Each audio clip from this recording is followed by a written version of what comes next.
Good evening, and thank you for having me. I'm thrilled to be here. It was fabulous in the chat to see so many names from North Carolina, just down the road, probably from us here in Raleigh, and also so fabulous to see so many of you joining from across the country and around the world. And it's just very exciting for me to be able to present to you all.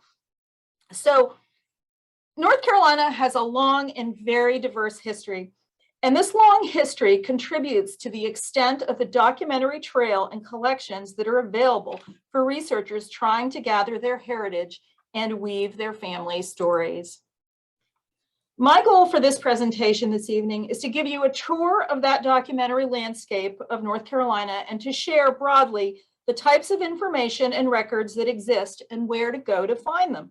I also want to share important pieces of historical context that will hopefully help you frame your research journey to give you an expert level background on the many avenues to pursue in your research and how to dig as deeply as possible for clues in history. The more you know, the more you can uncover. Next, I'd like to talk about government records and publications that are available in North Carolina, along with some specific types of print resources that are important to be aware of and utilize in your work.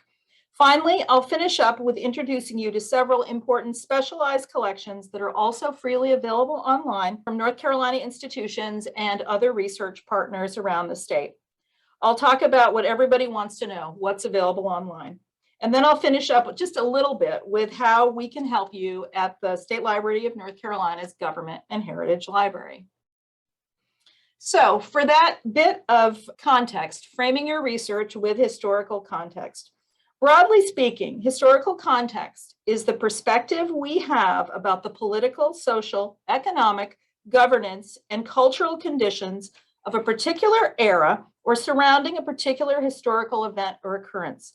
Developing an understanding of these contextual perspectives really can help us better understand not only the daily lives and significant events of ordinary citizens who are the people we're looking for, but also important for our work. They really help inform us about the type of evidence or records that were left behind. The more we understand about historical context, the more knowledgeable and creative I think that we can be in both knowing and imagining the places where records might be found, as well as more able to gain clues and constructive narratives from the records that we actually do find. And just a note and caveat to the history that I'll be sharing. This is really the Reader's Digest rapid, super condensed version.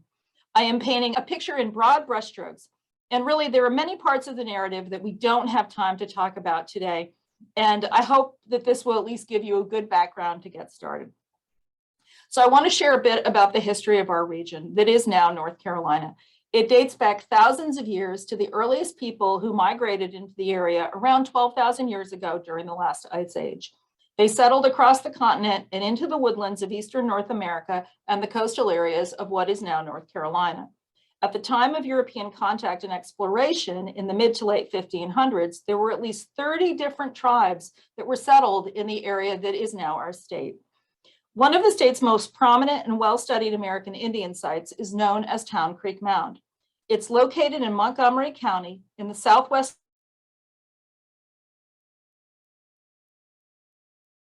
hundreds. The PD are believed to have located elsewhere. Archaeological excavation and study of the site began professionally in the 1930s by scholars at the University of North Carolina, and Town Creek became a state historic site in 1955, and it was also declared a national landmark soon after that. The photograph on this slide shows a recent image of a reconstruction at the Town Creek Mound site.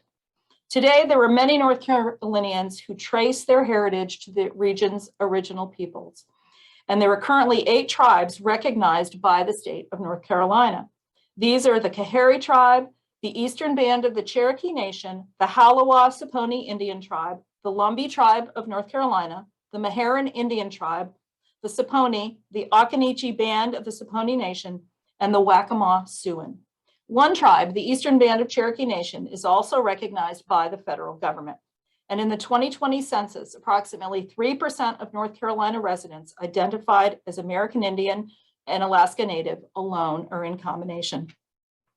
So although Europeans first visited the area that became North Carolina in the mid to late 1500s, with the Spanish and De Soto being the first to explore the interior as far west as the mountains, and then the first colony established at Roanoke in 1585 and abandoned soon thereafter, it was not until the 1700s that European settlement began in any significant way in North Carolina. So I'd like to talk quickly about geography and settlement, because this is really important for informing your research into North Carolina ancestors. And to start, I'd like to give a shout out by mentioning North Carolina's online encyclopedia, ncpedia.org. NCpedia is coordinated at the State Library of North Carolina, and it has more than 8,000 articles on a broad range of North Carolina history, heritage, and government. And it's an excellent resource to help you learn more about the state's history to help you frame your work. So beginning with the era of English colonization, the area that is now North Carolina was originally part of the Virginia colony, chartered in 1606 and originally settled at Jamestown in 1607. As early as the 1660s, settlers from the Tidewater era of southeastern Virginia began to migrate into the upper northeastern portion of what is now North Carolina, then called the Albemarle. Many of these early migrants were Quakers who would come under attack in the 1660s and persecuted under anti-Quaker laws passed by the Virginia Assembly. And they came along with escaped enslaved persons and indentured servants, or indentured servants who were seeking more possibility after the term of their indenture ended. From the beginning, migration into North Carolina was difficult and limited by a lack of natural good harbors and navigable rivers, and the barrier islands and dangerous coastline. Many of us know that North Carolina is, after all, called the graveyard of the Atlantic. And migration from Virginia was especially challenging as the formidable Great Dismal Swamp stood in the way.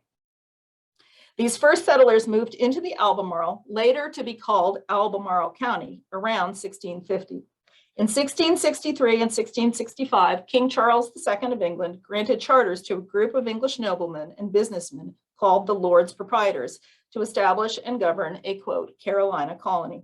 Around that time, Albemarle and Clarendon became the first counties. And incidentally, these names no longer exist. That will be a theme that figures later on in this presentation. The Lords Proprietors were like the original land speculators and developers, and they were each shareholders in the arrangement. Carolina stretched from the border with Virginia to the north and into what is now South Carolina to the south, and then as far as Florida. It was bordered on the west by Indian lands. And in the early years, the Lords Proprietors governed the Albemarle from what is now South Carolina. These two counties that I mentioned, Albemarle and Clarendon to the south, including what is now actually South Carolina, were very poorly defined, and originally they were completely unsurveyed. By 1689, Albemarle had become extinct as a county and had been divided into 4 of what were called precincts. And these are Chowan, Perquimans, Pasquotank, and Currituck. Eventually, the colony adopted the term county instead of precinct, and these 4 original precincts are now part of the state's 100 counties.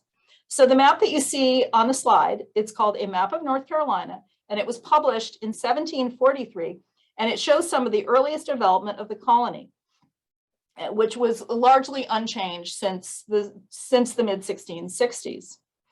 The area shown in the oval highlight on the top of the map is the area of the earliest settlement that I just mentioned, that area just south of the Virginia Tidewater and the Great Dismal Swamp. You may have heard of the concept of land grants, and this is something important for people who do family history research in North Carolina, because the earliest conveyances of land were referred to as land grants. Historically in North Carolina, there were a few types of land grants. These included grants that allowed settlement and use of land for a fee-like rent that was called a quit rent. There were also land grants that resulted in purchase of the land, and then land given by the government in payment of military service later on around the time of the Revolution and a bit later. The first settlers who came from the Virginia Tidewater are believed to actually have purchased their land from the Indians. However, when settlement began more officially in the early years of the colony, free men were encouraged to migrate and settle in North Carolina through the land grant system. The Lords Proprietors would give land in exchange for settlement and the payment of the quit rent.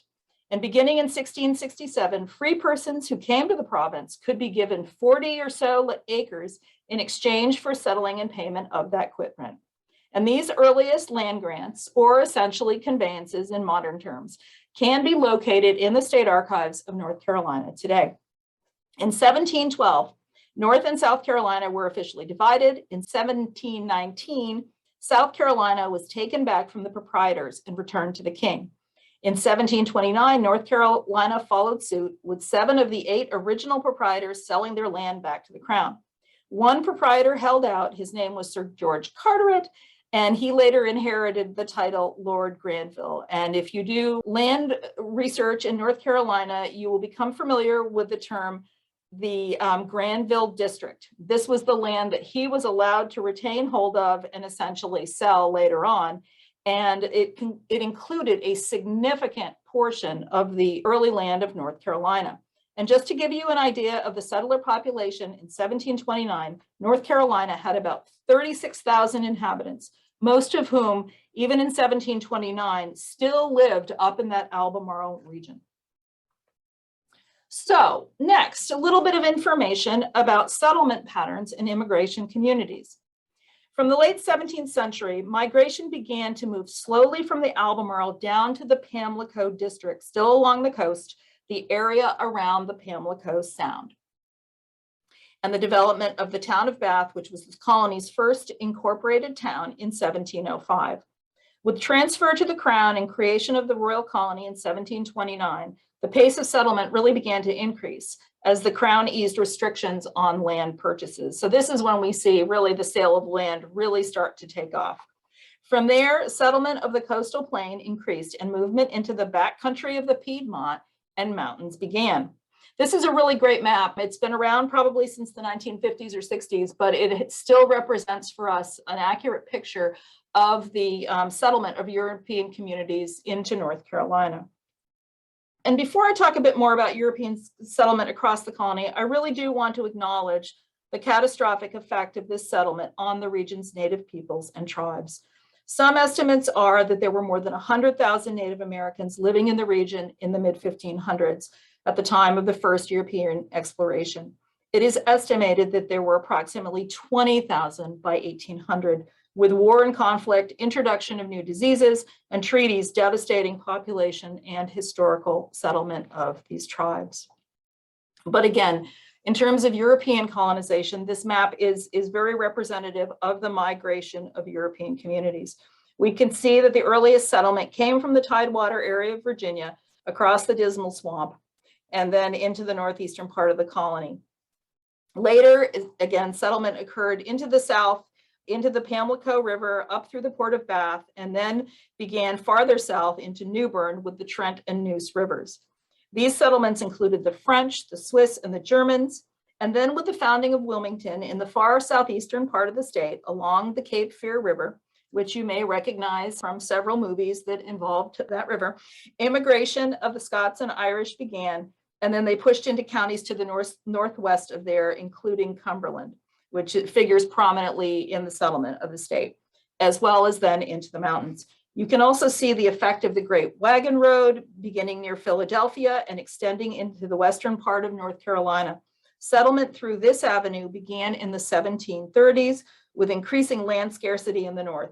Settlers through the Great Wagon Road included religious groups like the Quakers, German Lutherans, and German Moravians who settled from the Piedmont. The Piedmont is the central part of North Carolina, where I am today in Raleigh, west into the mountains. And then the area saw increased immigration from the South Carolina as well, particularly into the coastal plain areas around Wilmington, as they created pine plantations to take advantage of the pine stands for lumber, turpentine, shipbuilding, and other byproducts of the pine industry. This industry was built primarily upon the backs and labor of the enslaved. Later, settlers would push across the mountains and into the state's westernmost counties, now the eastern counties of Tennessee. So now you have an overview, a very quick overview of historical settlement of North Carolina. And now I want to move on to talk a bit more about county formation and county formation resources, because these are vital to understanding the history of North Carolina and also to doing documentary research. As we've mentioned, North Carolina's earliest counties were formed in 1664, following the creation of the proprietary colony. North Carolina's county system today consists of 100 counties, and that continued to develop into the 20th century, with the last two counties, which were Avery and Hoke, being added in 1911. This map shows the state not long after these last two counties were added in 1911 to about 1916. We also have several early county names that no longer exist. These are Albemarle, Bath, Butte, Clarendon, and Dobbs. And a few county names were changed. Glasgow was renamed to Greene in 1799. Pamlico renamed to Beaufort in 1712, and Tryon became defunct as a name in 1779 when it was split into Lincoln and Rutherford counties. Additionally, North Carolina had 3 counties created after the annexation of what was called the District of Washington, and also known as the Watauga Settlement in the far western part of the state. This was in 1776, and these counties included Washington, Sullivan, and Davidson. In 1790, these lands were permanently ceded to Tennessee.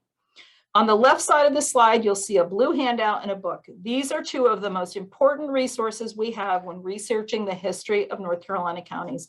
The blue sheet, also available on your webinar handout, shows the history of county formation with the date and parent county. This is so important to consult in your research so that you know the county or counties that you should be looking at in a given time period. It's also important to note that records created for a given county in a specific time period stay with that county. If a new county was created out of one or more counties, the records of that new county begin with its formation. This is so important to know. And I can't tell you how many times in our work, even as librarians here that have been doing this for a while, we consult that blue piece of paper on a daily basis. I carry it with me wherever I go in the library. And last, I want to mention a critical book for North Carolina research. It's called The Formation of the North Carolina Counties, 1663 to 1943 by David Leroy Corbett. This book is the only resource we have that traces the legal and legislative history of each of the state's counties. Corbett annotated each county's development with references to records of the General Assembly and legislative enactment. This book is also a state government publication, and it has been digitized and is available online in the North Carolina digital collections, which I'll talk more about in a bit. So the courts. Many of you in your work will be looking for court records because they tell so much, but this is a complicated part of the state's history. And it also goes along with the development of counties. The photo on this slide shows the Chowan County Courthouse in Edenton, built in 1767. This is believed to be the oldest standing courthouse in the state. The North Carolina General Assembly ordered the new courthouse to be built to replace the existing wood structure built in 1719 that had deteriorated significantly. The original structure also served as a meeting place for the early colonial assembly. In fact, the early colonial assembly was sort of a migrant itself, and it met in and was headquartered in a number of towns across the colony in the early years.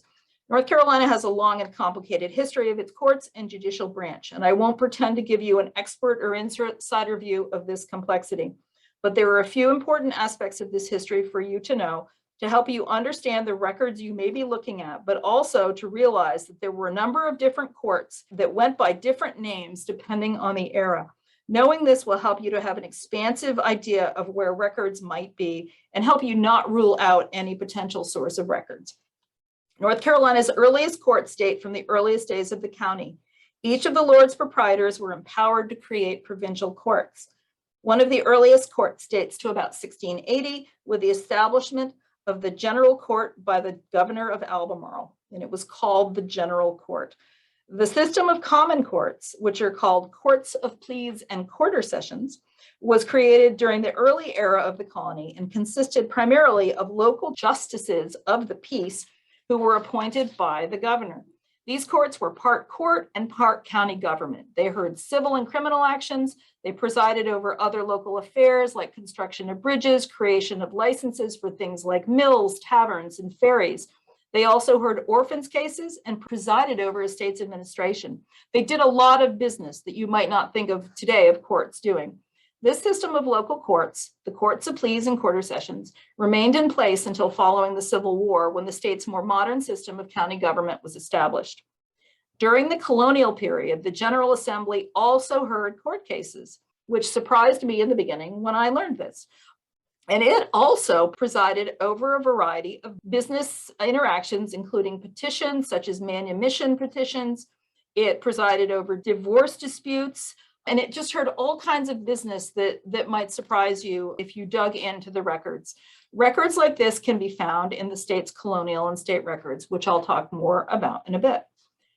Following the Declaration of Independence in 1776, North Carolina added to its court system with creation of 6 superior court judicial districts that held court twice a year. North Carolina's first Supreme Court was created in this time, and it was essentially Superior Court circuit judges. By 1799, these Supreme Court judges met twice a year in Raleigh to hear cases involving conflicting judicial opinions.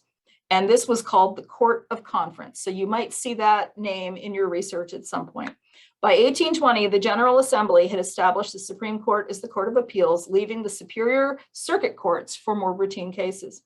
By the 1890s, the state had a growing complement of state agencies and commissions, along with administrative courts and the other mishmash of courts. And the Assembly continued to create a range of new state and local courts, even into the 20th century. Different courts were created and dissolved during this period until the 1950s, when a commission was established to sort out the debacle of courts with conflicting jurisdictions and requirements. By the late 1950s, there were superior courts, general law courts, justices of the peace, and other judicial bodies. After 1966, North Carolina had developed its modern unified court system that we see today, that includes a judicial branch consisting of an appellate division with the state Supreme Court and Court of Appeals, alongside what is called the trial division, the state superior courts and district courts existing in all 100 counties. So that is a very complicated history, but it's so important if you're looking for court records, so that you know that courts who did the same business went by many different names over the years. So now, with that very brief contextual background in mind, I want to switch and talk about the kinds of collections that are available across our very large collecting landscape in North Carolina.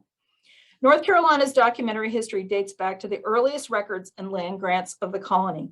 We have a range of records, including record indexes, land grants, deeds, wills, tax records, and court records that date from these earliest years of the colony. The spirit of collecting was met early on as well, with interest from various people, as well as a legal mandate from the colonial charters.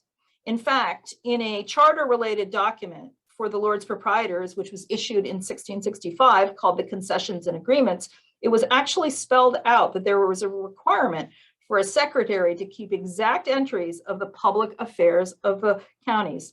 North Carolina is fortunate that, apart from some loss to counties here and there from fire, flood, or war, there is a large documented history of human affairs, at least from a governmental standpoint. Concerned citizens and scholars would later add their interest in preserving for all posterity. In the 1832 to 1833 session of the General Assembly, at the request of then Governor Swain, the Assembly legislated what may be one of its earliest effective public-private partnerships when it incorporated the North Carolina Historical Society. The image that you see on the top on this slide is actually an image of the actual legislation by the North Carolina General Assembly that created the Historical Society. And the language said in part that said society shall have free access to all the public state records of this state, and shall be permitted at their own costs and charges to transcribe or cause to be transcribed any of said records. It's actually not clear if this historical society ever actually did any collecting or transcribing, but years later, as president of the University of North Carolina, David Swain, who was the governor during the 1932-33 session when the legislation was created, organized a new historical society centered at the university, with a mission to copy and preserve the state's newspapers, books, pamphlets, and government records, and to collect significant personal papers. There were a few offshoots of this society and a bit of intrigue and records lost along the way, but suffice it to say that the nucleus of this collection eventually became what is the North Carolina collection at UNC that I'll talk about shortly, And then other portions eventually became part of the records of the Historical Commission, which is the predecessor agency in North Carolina state government to today's Office of Archives and History and State Archives. So these earliest records have really, record collecting and transcribing and preservation have continued to the present day. So today, the collecting landscape that we can draw on for family history research includes county and state government records that are housed by state agencies, historical collections across our university system, which you should always keep in mind, not just as adjuncts to your research, but as a vital part of your research, collections of local libraries, and other special collections and collaborative efforts. It's important to be aware of all of these opportunities and the records you might find. So for the next couple minutes, I'm going to dig in to talk more about the specific aspects of these collections. So for government records and publications, which for many family history researchers are really sort of the meat of what they're looking for. In North Carolina, the state archives are essentially the collector of record of government records. This includes vital records in some cases, county records, and the records of state government agencies. They also house a collection of private manuscript collections, as well as military collections related to North Carolina's military history and service. The State Library of North Carolina is the repository for state government publications, and we also have a large collection of North Carolina newspapers dating back to the 18th century, and some other resources I'll talk about in a few moments. We are both located at 109 East Jones Street in Raleigh, and together we work to complement your historical research efforts. So about those county records, and this is again in very, very broad brushstrokes. And first, I do want to encourage you to visit the website for the state archives. Their website provides an overview of their services and collections, as well as access to their collection database that's called DOC, along with their finding aids. In the world of libraries and archives, finding aids are essentially written tools that are created for individual groups of records or collections. They describe what is included in a record or a box or a collection, often with additional historical context included. The website also includes instructions for how to search DOC and use these finding aids for different record types, such as land grants, maps, wills, and Revolutionary War records. It's very, very helpful. The state archives collections include county records dating back to the earliest record keeping of the colony. Some of these include colonial records held by the British government that were copied from the originals and brought back here to Raleigh, as well as original county records from colonial times onward. County records are records that were either created by the county directly or whose existence is due to requirements by the county. For example, court records are records that are directly created by the county. A will is a record that is created through requirement. If you're trying to connect the lines of your family tree, county records will probably be some of the most fruitful avenues for you. Land records, including grants, deeds, and plat maps, can give you location information about which county your ancestors lived in, and they can also be a source of relationship information. Occasionally, individuals would give their property as a deed of gift before their death, rather than dividing it up in a will. Court records can provide you with a wealth of information, provided you are willing to do some digging. Administrative hearings, bastardy proceedings, juror lists, road overseer lists, military service, civil and criminal cases, all can exist in court records, and they can provide information about your family history, and they can be found in the court minutes and loose papers of the county. Wills and estate files can provide approximate dates of death, connect parents to children, indicate the presence of real property, and suggest occupations, as well as in some cases, they will also include the names of enslaved persons. Marriage records can also yield information. Before 1868, evidence of marriage might be found in registries, bonds, bans, or licenses. Marriage bans were essentially announcements.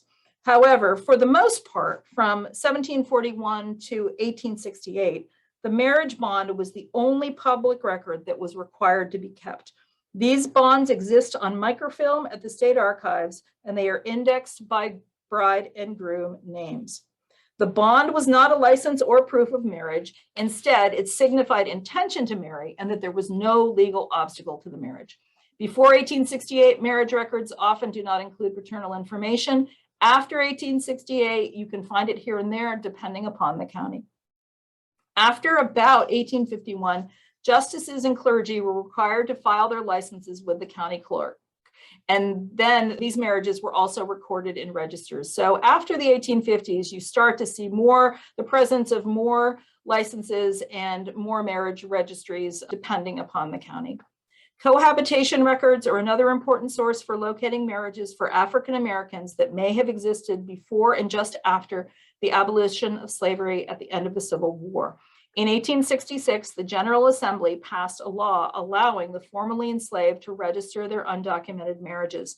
These registrations were called cohabitation bonds, and they legitimized those marriages.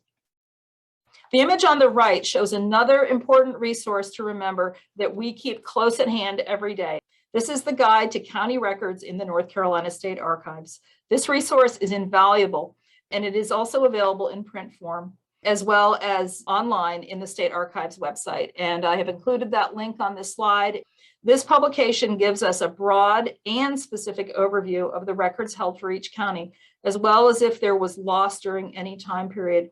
It's really critical for us because it helps us know at the outset what might be found for a particular record type in a county in a given time period, as well as help us when we reach dead ends so that we can confirm that really that type of record probably doesn't exist for that county.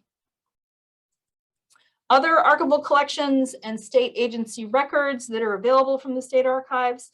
So these collections include collections from the North Carolina Secretary of State that included those original land grants, wills, and very early tax lists. Wills before 1760 are part of the Secretary of State collection, and wills after 1760 can be found in the county records.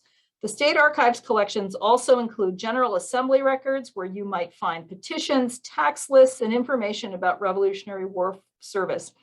You can also find Supreme Court records that include contested estates administrations and the evidence of other types of domestic conflict.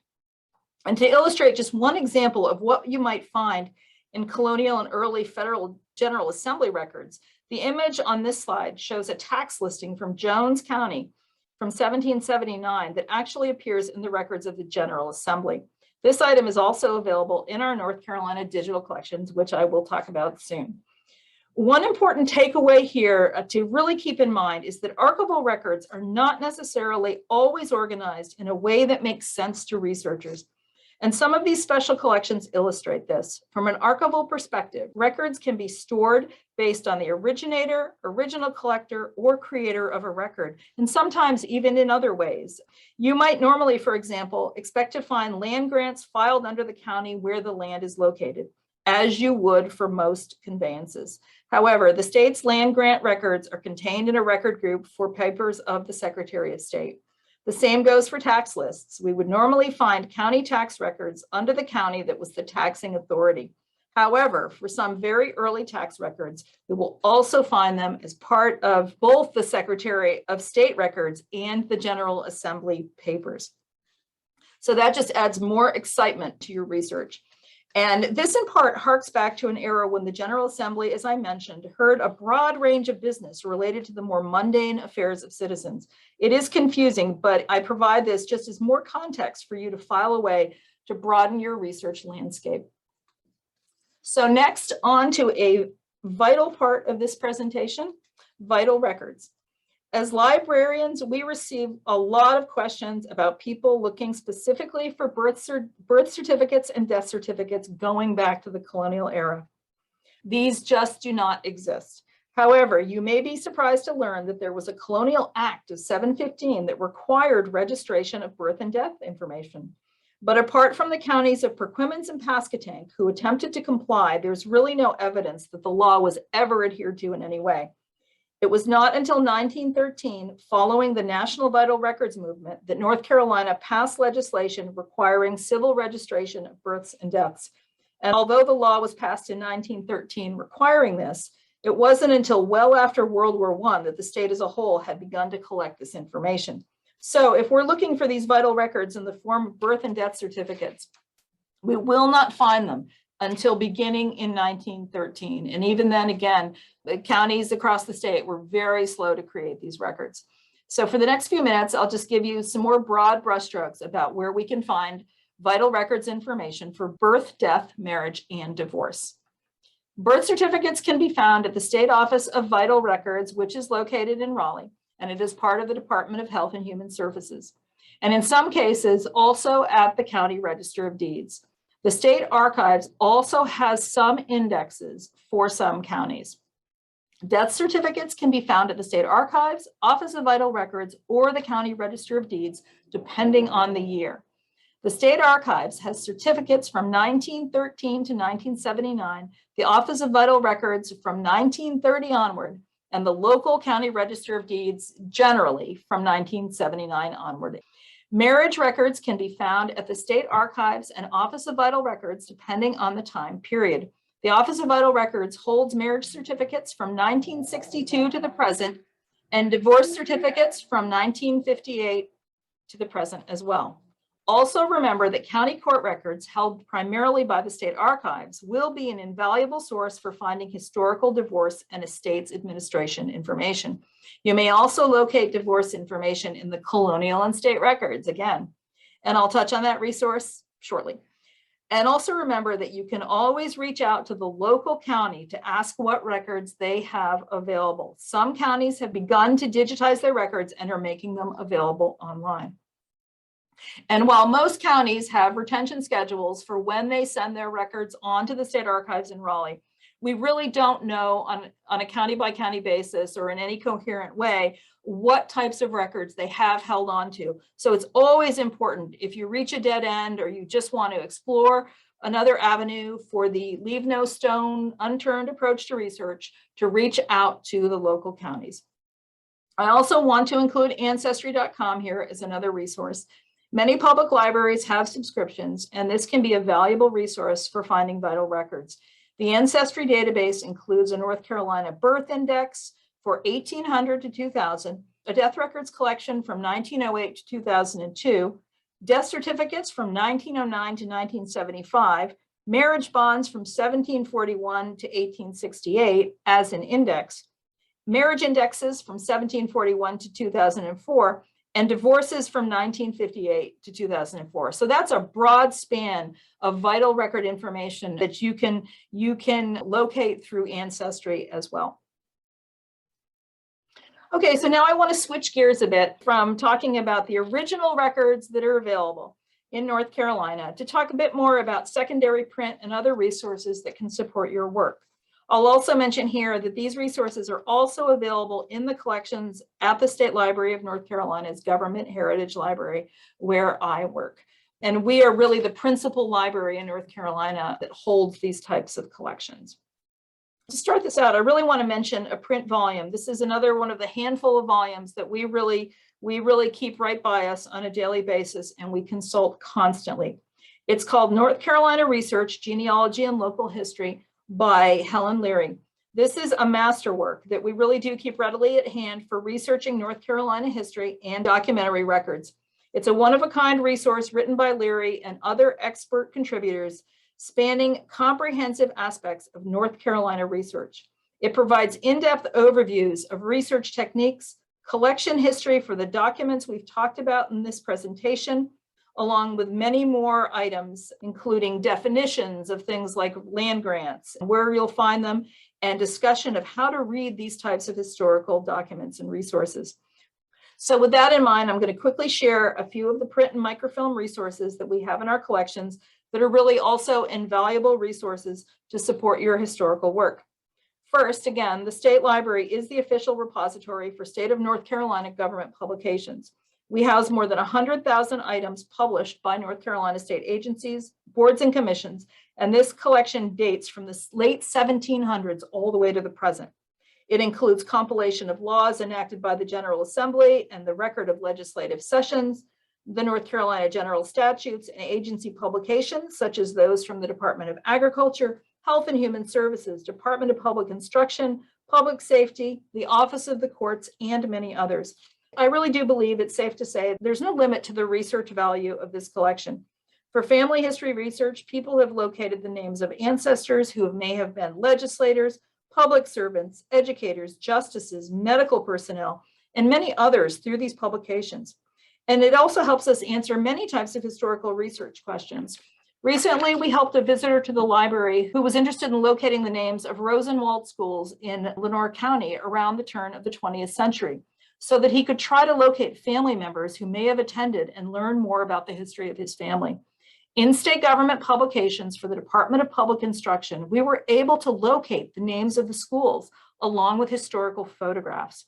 And this information also helped provide him with specifics to take the next steps to research Department of Public Instruction records at the state archives to see if he could learn more from the original departmental records, such as finding student rosters and the names of teachers. And he was very interested to see if he could find the names of other family members through this approach. And the last I heard, that he had actually found some information. So that is just a fabulous illustration of how important state government publications can be in your research. The State Library also holds a comprehensive collection of North Carolina newspapers on microfilm, historical publications and scholarly works that can also be used to find references to primary source documents that you may need in your research.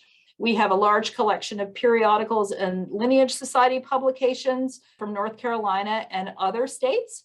We have abstracts and indexes of government and other records, thousands of published family histories, historical maps, military pension records on microfilm, census records, and many others. I want to talk quickly about abstracts and indexes. Many of you may be familiar with these, but many may not. These are essential tools in locating original records that may be held in the state archives of North Carolina.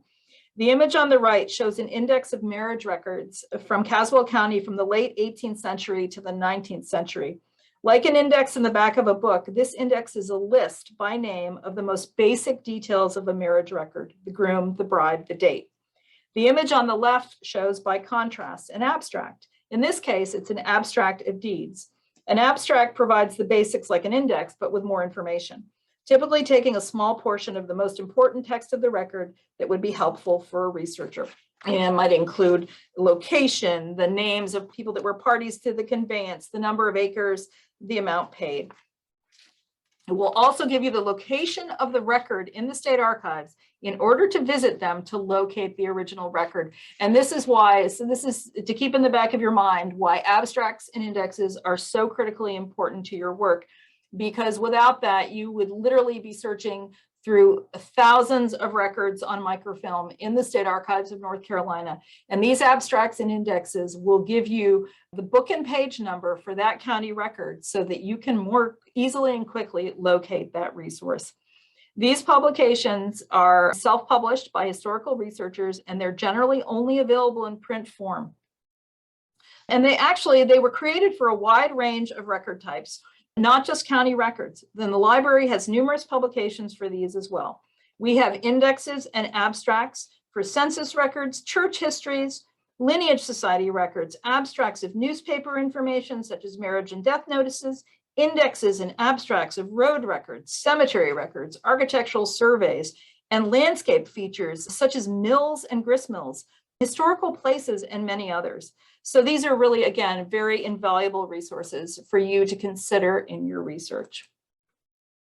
Quickly, I want to mention it's important to stay local in your research. And really what this means is really dig into local historical resources, whether these are in an institution like the State Library of North Carolina, where we collect extensively on local histories that include histories of immigrant and cultural communities, histories of church communities, businesses, histories of schools, town and county history. And again, these are invaluable resources to consult, because often people have found the names of ancestors and the towns they lived in through these local historical publications.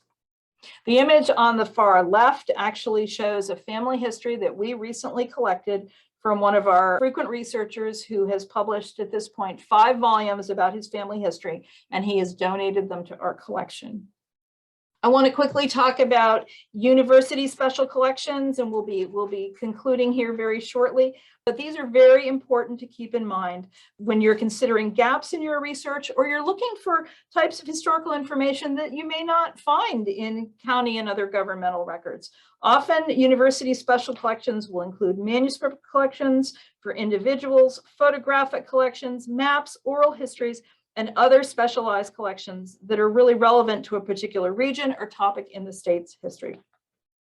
I highlight the North Carolina collection at UNC because this is the largest state-based collection of historical records for any state in the country. And it goes back to the earliest documents of the colonies up through the present day.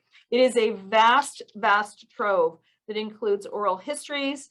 It includes manuscript collections for individuals, businesses, and industries, plantation records, records of North Carolina towns and cities, organizations, unions, among others. So it is not to be missed if you are doing North Carolina history.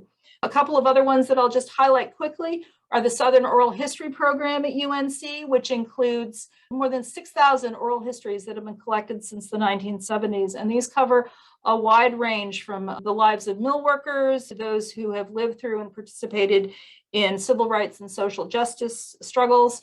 Collections at Appalachian State University, as well as UNC Asheville, focus on the history of Appalachia, and also include hundreds of genealogies in those collections, images, oral histories, recordings. Western Carolina University also has collections that are pertinent to the history of the western part of the state, as well as documents for history of the Eastern Band of Cherokee Nation. So finally, I want to just talk quickly before we get to the Q&A about the online go-tos. And these are really important because the online go-tos that we have are very comprehensive and they're all freely available online. So these are really important to dig into right away for your work. First, if you're looking for maps, please visit the North Carolina Maps website. This is a project at UNC Chapel Hill. It includes maps digitized from collections all around the state, from the 1500s to the 20th century. It includes road maps, postal delivery maps, railroad maps, and many other maps that really are very useful for trying to locate your heritage sites or get more historical context. Another important site is called Digital NC. This is probably one of the most important sites that we will share. It's a statewide collaborative project to digitize items relevant to local and county history, and it now represents all 100 of the state's counties. The site includes North Carolina college and high school yearbooks, local North Carolina newspapers, including a number of the state's African-American newspapers, images, local memorabilia, scrapbooks, and those all-important historical city directories, as well as AV materials. There is also a site called North Carolina Land Grants. This is a project that has taken the digitized images for more than 200,000 of those states' early land grants, and actually includes grants from 1663 to 1960, and it is available freely online in a searchable database. If you're looking for a land grant, this is the site to visit. I've also mentioned the state and colonial records many times. This is a multi-volume, 26 to be exact, publication that has transcribed the earliest colonial records through the early part of the federal period. This exists in both print form and digital. This is an invaluable resource that we point people to always to consider in their research. Finally, I want to share the North Carolina Digital Collections. This is a collaborative project between the State Library and the State Archives, and together we have more than 100,000 records in this collection. Again, it's freely available online. It includes state government publications, historical records of the General Assembly from the 1700s, and a number of things that you'll want to keep in mind that are key for your research. It includes registration and naturalization records, colonial court records, Confederate pension applications, more than 200 years of historical court reports, district superior court records for Edenton from 1756 to 1806, historical governor's papers that are also a trove for finding references to ancestors' names that may have been involved in business for the office of the governor, wills from the Secretary of State collection from 1663 to 1789, historical tax lists, North Carolina military troop lists, War of 1812 pay vouchers, and significantly, North Carolina family, Bible, and cemetery records. And finally, North Carolina historical newspapers from 1751 to 1898. That will be a lot of information to keep you busy. I just want to close by sharing a bit more about how we can help you at the Government Heritage Library. We have a team of research librarians who can help you with research questions and strategies and locate resources in our collection and collections across the state. We have created educational resources, research guides, and other tools, and you can get help in person, by telephone, via email, and live chat. We welcome your questions. We look forward to hearing from you. And please visit our website to learn about our collections and services and to visit our library's catalog. And that concludes what I have to say. I know it's a lot of information, and I look forward to hearing your questions. Thank you. Lots of questions. The first one was really interesting to me. They wanted to ask about the Mecklenburg Declaration, and they know that the original was burned, but they read that a copy of it was printed in a newspaper shortly after it was written. Where would they find a copy of the text? So actually, that is a fantastic question, and one that I actually like to answer, because in fact, the Mecklenburg Declaration is the subject of myth making. And what's really fascinating is that it has historically obscured what really happened, which was really kind of radical, because there was no declaration. But what some folks with revolutionary spirit in Mecklenburg County did was they adopted their own pre-revolutionary resolves. And that survives. And that is what's really fascinating. And I think over the years, what happened was it turned into, probably in the spirit of following the Declaration of Independence, it turned into declaration instead of resolves. And it actually, the resolves themselves actually predate the Declaration of Independence. So that's kind of a thrilling aspect of North Carolina history. And there's a longer story to it. But I will give another shout out to ncpedia.org, the online encyclopedia, because we actually have a couple of articles in there that deal with this very topic and sort of disambiguating it. And I would be happy to plop that in the chat right now if you don't mind. I can. Oh, please do. Yeah, I mean, it's a fascinating story. And but yes. So you can, if you look at that NCpedia article, you can get a lot more information about the Mecklenburg resolves. I probably can't do it justice here.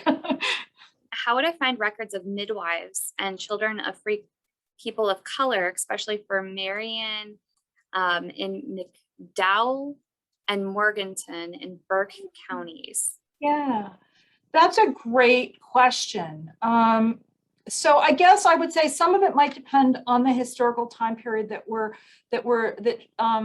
they would be looking at.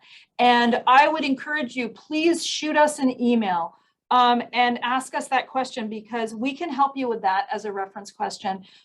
There are some, depending on the era, there are some records that I have seen in state government publications for, you know, what would have been a predecessor agency potentially to Health and Human Services or the Medical Board or the Nursing Board that may have some data on midwives, and but we could certainly help you with that. That would be a wonderfully complex question that we would love to have. So. Would the state archives have copies of records from the early 1800s, whereas the county records were destroyed by fire, specifically referring to Duplin County? Duplin County. Sorry. You know, I meant to bring into my office for this talk that resource of what's in county records in the state archives in case I needed to flip through it.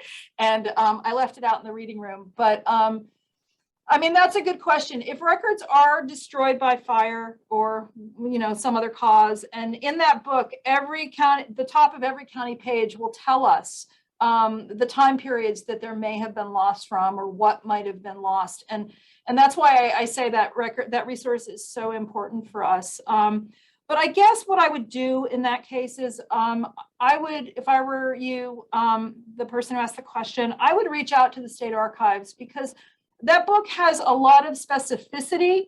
But there's also, county records. There are miscellaneous papers in county records, and not just the bound book records. And so I would reach out to them to ask them more specifically. I think that would be what I would do, because I would never say something doesn't exist just because the book paints a certain broad brushstroke. And I would also reach out to the original county, because there are cases where counties still hold on to some historical records.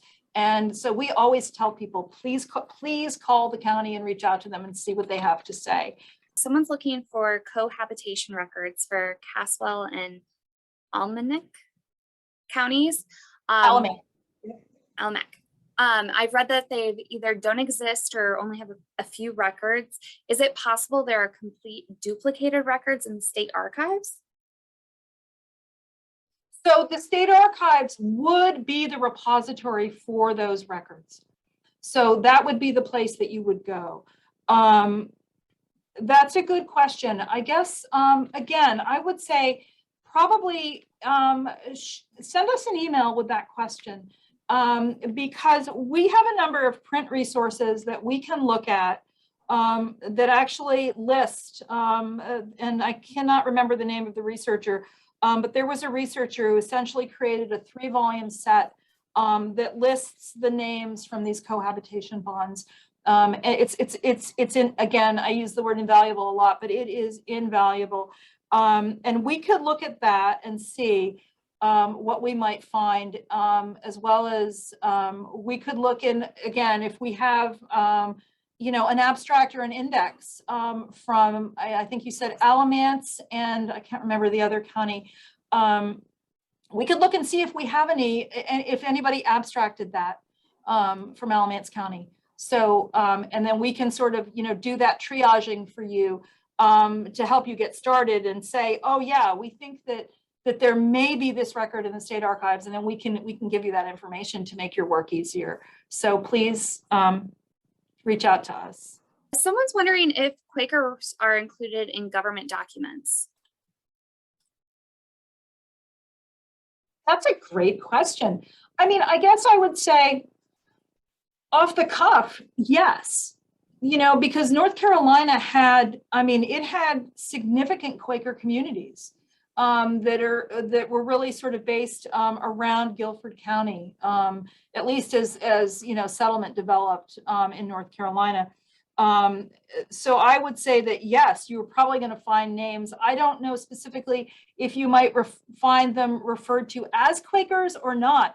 But what I would say is the North Carolina Digital Collections that I mentioned, which is our collaborative effort with the state archives, where we have just more than 100,000 items. I would do some perusing of that if I were the person who asked the question, because you could look at things like the historical governor's papers, for example, colonial governor's papers that have been digitized. And it's amazing what you might find in those, letters, references to things in letters, or correspondence that the governor had with, various people from the counties. So I would take a look at that, and we can certainly help you if you need some help digging into that, research strategies for searching a ginormous database. We would be glad to help you with that. I would also look in the state and colonial records that I mentioned that are full text searchable, and all these links are in your handout. I would look in there, because I will never say never to what you might find in the state and colonial records and all the business that came before the assembly. But I certainly think, I'm sure that they do. I'm sure that they do. And I wish I had a better answer for you quickly than that, but those are the places that I would start looking to see what I might find. Someone's wondering if there's a guide to the collections in universities and other private collections. And then someone else was asking if the public can access collections in universities. So yes. Basically accessing them, and is there a guide to them?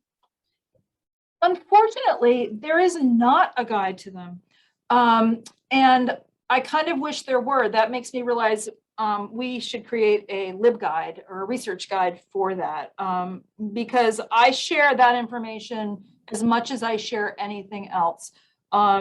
So no, but if you need help with that or need help finding a collection, or, does such a collection exist? Where might I find this type of, I mentioned a few things like industry records, mill records, plantation records, for example, in the North Carolina collection at UNC. We can help you strategize that and figure out where to go. We do that a lot.